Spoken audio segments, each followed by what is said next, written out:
when she read the letter. It would be a lie to say that she didn't suspect that something wrong was going on. He might be caught up in something unexpected, but, from his simple life to the way he showed himself during the Glaskin showdown, no matter how big or small his job was, Ed Roth Taylor was someone who had created a certain expectation around him that he could solve any problem. Only after being stabbed in the blind spot, someone hidden in complacency would be able to truly reflect on himself. She had said to him, if he had any problems he could talk to her. At that time, she would definitely help him. However, Ed never asked for her help. He made sure to take Janica out of the Wifus hall and left an unusual letter. The reason he had to fight here, to the point of bleeding, was because Janica had been subjected to various disciplinary actions due to the Glaskin incident, so she had to be removed from the battlefield. Janica didn't know what really happened. He had taken care of her so that she wouldn't get caught up in the situation, but instead she was busy taking care of her clothes. She then felt guilty and very angry at those who had done such a bad thing to Ed,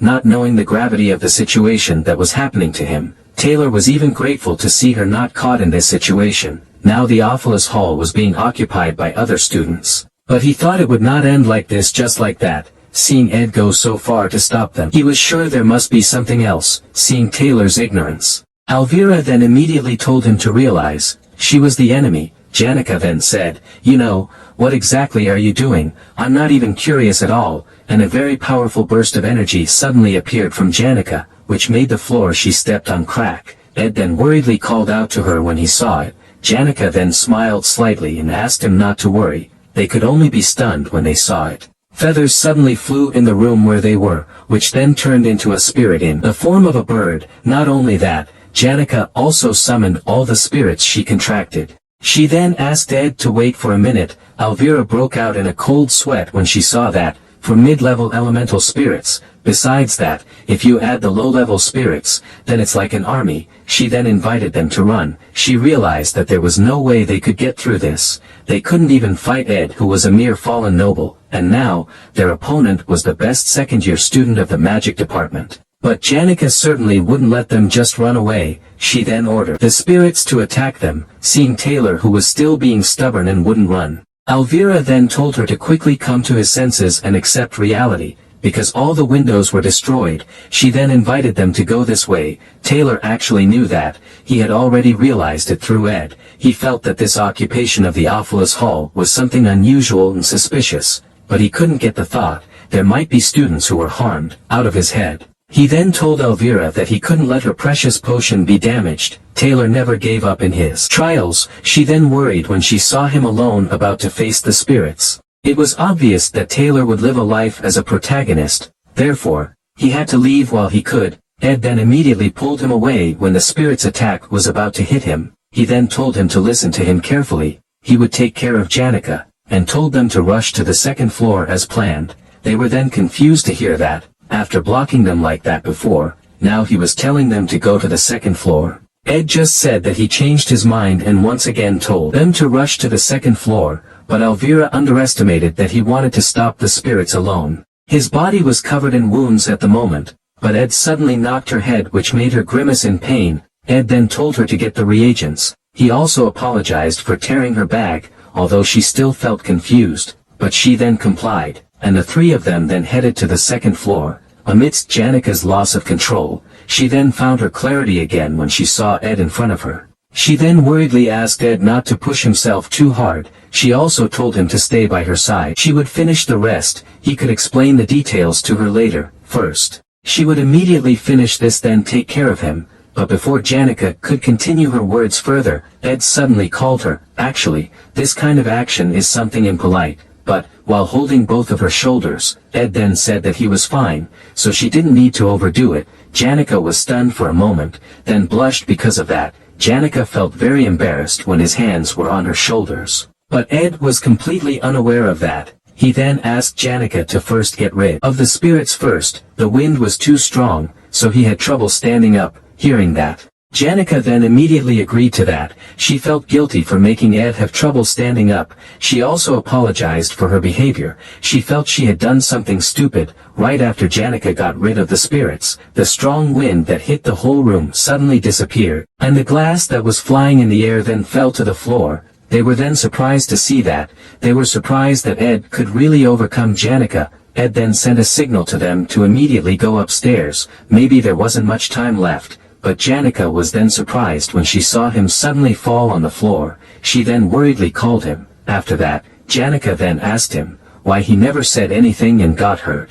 She had told him to come and talk to her if something happened. Hearing her worries, Ed only said that this time there was a reason. Next time, he promised to tell her everything. When seeing Ed's completely battered state, Janica felt that they had really gone overboard. There should be no reason to attack someone to this extent. She didn't know exactly what happened, but next time when they met, she would be very angry at them. She then asked Ed to promise not to get hurt again. Ed then replied yes. He also thanked her for worrying about him. This was a little different from what he had originally planned, but in the end he had done his part as the first floor boss. Now, he could rest and take care of the work in his camp. And just as he was about to stand up, Janica suddenly said to him, while he was sitting in the rose garden, she saw a very large horse-drawn carriage. It passed by so fast that he couldn't see it clearly, but he saw that there was a golden crown on it. Ed's pupils instantly shrank after hearing that. The golden crown, it was the symbol of the Elfstore, Lortel's adoptive father and the enemy who killed her biological father. The fake boss who was about to leave the stage after being stabbed in the back by Lortel in the events that happened after the residents of Awfulus Hall. The battle for the Sage's Scroll, the Golden King Elt, the fact that he arrived earlier than expected, it meant that something unexpected must have happened. This was completely beyond the scope of his knowledge. The patter of rain was still so heavy outside and soaked the horse carriage that was traveling towards Awfulus Hall. In the hallway of the 5th floor of Awfulus Hall, Lortel quietly observed the horse carriage from behind the window. She then said to Elris that she was dumped. She must also know that person. The person involved is rather nasty and cruel when you first see him.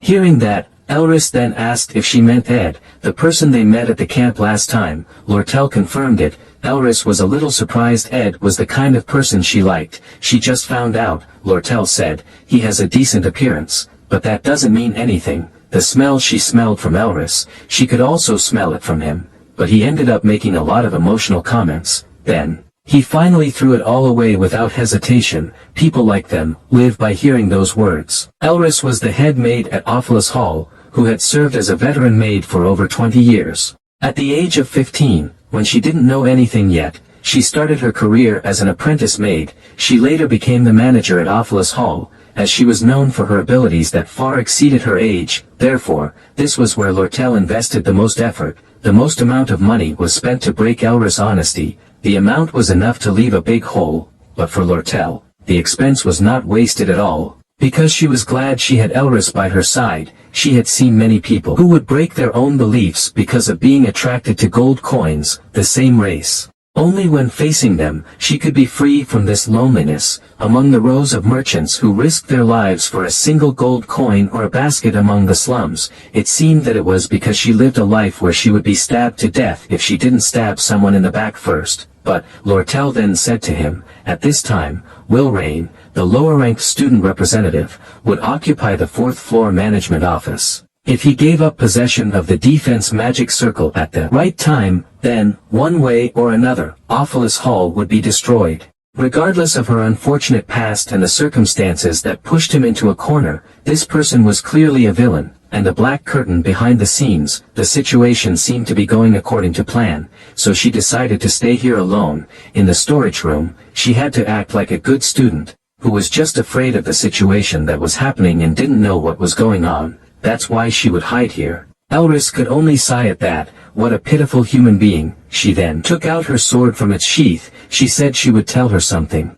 She then pointed her sword at Lortel's neck, and said that she was not someone like her, a girl her age, had never loved anyone, or had someone like a family who could open her heart, and would die in solitude. So, friends, this chapter comes to an end. What will happen next? We'll uncover it in the next chapter. Don't forget to rate this chapter out of 10 in the comments. We'll see you in the next video. Until then, take care and goodbye. Don't forget to like the video and subscribe to the channel.